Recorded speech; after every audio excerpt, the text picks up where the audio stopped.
Hello mga kaan! For today's vlog is tara samahan nyo ako laruin tong napakagandang tower na ito and hindi ko sure kung matatapos ko yan. Then, ang gagawin nyo muna ay bago mag-start ang ating video, huwag nyo muna makakalimutan mag-follow and like dito sa ating Facebook page and subscribe. Syempre!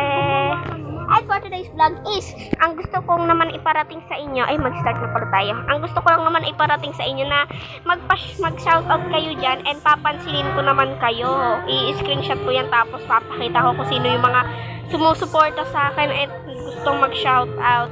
O, diba? So, ngayon is, ang ano ko lang naman dito is mag-comment lang kayo dyan na kung gusto nyo pa-shoutout sa akin, ganyan-ganyan. Then, may kukwento lang naman pala sa inyo guys. Ay, wag na pala. Next vlog ko na lang pala yun kasi ano. So, ngayon nga, itatapusin natin itong tower na to. Kasi gusto kong makagaya kay Kuya Edo. Oo, kaya ang tatawag ko sa inyo, hello mga kaan. And tawag ko rin sa inyo, bro. Bro, what happened, bro? Joke lang. Yan, oh. Then, ayan na siya guys. Tapusin natin siya. Kaya dyan lang kayo. Kung naiinip kayo, i-follow nyo muna ako. Oo, antayin ko yan. Dapat dumami yung followers natin.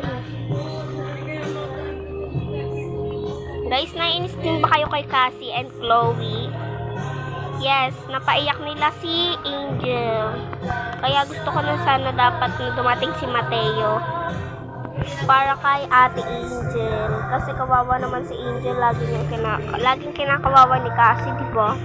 Sinong naaawa na kay Ate Angel, mag-comment kayo dyan. And mag-comment ka rin kayo ng shoutout para ma-shoutout ko kayo, siyempre. Then, ayun. Then, ang gusto ko lang naman is huwag nyo kakalimutan mo na mag-support sa akin. Mag-uko kayo mapansin, diba? Gano'n naman talaga eh. Then, update ko na lang kayo kung nasa taas na ako. I-stop ko muna to guys. Bye guys!